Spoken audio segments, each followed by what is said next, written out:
வணக்கம். சின்னொரு விழிப்புணர்வு பதிவுண்டு, இல்லாட்டி என்னை பற்றிய ஒரு பதிவுண்டு. நான் என்னை பற்றியோ இல்லை என்னுடைய முகத்தையோ நான் வழிகாட்ட விரும்பவில்லை. என்றால் என்னை போன்ற ஆட்கள் நன்றாக வாழ்வதை விட அவர்களை அழிப்பதற்கு நிறைய பேர் பார்த்து கொண்டிருக்கிறேன். ஸோ அந்த காரணத்தால் நான் என்னுடைய தனிப்பட்ட எந்த ஒரு விடயங்களையும் இதில் பகிர விரும்பவில்லை. என்னை பற்றி சொல்லப்போனால் அது 23 வயது பள்ளிக்கூட மாணவன்.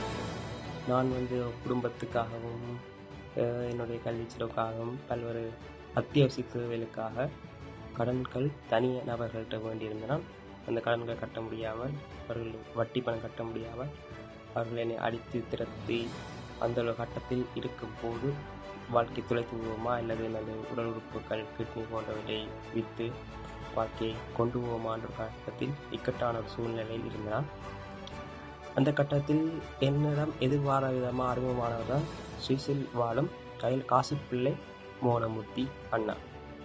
அவரை நான் அண்ணான் தான் அழைக்கிறேன்னா என்றார். ஒரு அண்ணா செய்வதோடு அதிகமாக செய்து விட்டார். எனக்கு கலைத்த அவர்கள் நான் எந்த உதவியும் செய்யுமாறு கேட்கவில்லை. ஆனால் அவரை கண்டுபிடித்து விட்டார். எனக்கு ஏதோ பிரச்சனை இருக்கிறது என்று அவரே கேட்டார். என்ன பிரச்சனை இருக்குது? அவர் சொன்ன வார்த்தை பசித்தவனுக்கு தான் பசி தெரியும் என்று. அவரும் ஒரு கஷ்டப்பட்டு தான் இந்த ஒரு நிலைமையில் இருக்கிறார். இப்போ அவர் என்ன பிரச்சனையை கேட்டறிந்து 2 கிழமைக்குள்ள ஒரு பிரச்சனையிலேருந்து என்னை வழி கொண்டு வந்தார். அதே மாதிரி எனக்கு பிரச்சனை இன்னொரு ஆள்கிட்ட காதைச்சு 6 மாதம் தவணை கேட்டு பிரச்சனை முடிக்கிறதுக்கு எனக்கு காய்ச்சிருந்தேன். ஆனால் அவர் 6 மாதம் என்று சொன்னதை 6 கிழமையில முடித்து 6 கிழமையில 6 நாளில் முடித்து என் அந்த பிரச்சனையிலேருந்து வழி கொண்டு வந்துட்டார்.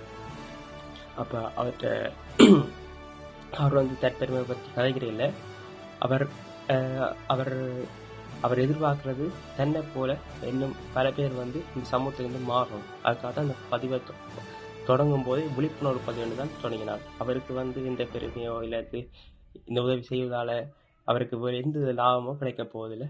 அவர் தன்னுடைய சொந்த பணத்திலும் தன்னுடைய சொந்த உழைப்பிலும் தான் செய்து கொண்டிருக்கார். என்னோட கதைக்கும் போது கூட அவர் கார் ஓடிக்கொண்டு தான் கதைப்பார். என்றால் அவர் வயது 65. அவர் காரோடு மட்டும்தான் அவருக்கு நேரம் கிடைக்கும். மற்றபடி கடுமையாக உழைத்து தான் என்ன சொல்கிறது, எங்களை மாதிரி கஷ்டப்பட்டவர்கள் அவரை தேடி கண்டுபிடிக்கவில்லை. அவர் என்ன சொல்கிறது, இந்த உலகம் அவரோட சேர்த்து வைக்கும் அந்த இக்கட்டான சூழ்நிலையில் இருக்கிறாங்க. அப்படி பல பேரை செஞ்சிருக்கிறார். அதில் நானும் ஒரு ஆள். அண்ணாவுக்கு மிகவும் நன்றிப்பட்டுள்ளேன். அண்ணா என்னோட கேட்டுக்கொண்ட விஷயம் என்னன்னா, எப்படி ஒருத்தன் உதவி என்று உன்னட்ட வரும்போது இல்லாட்டி எங்கெல்லாம் உதவி தேவைப்படுதோ நீ அங்கே எல்லாமே நடக்க, நான் செஞ்ச உதவியை போய் பல மடங்கு செய்யணும் மட்டும் தான் கேட்டுக்கொண்ட ஒரு விஷயம். அதுக்காக அந்த வாக்கு என்னுடைய மண்டையில் இன்னும் சரியாக ஞாபகம் நிற்குது.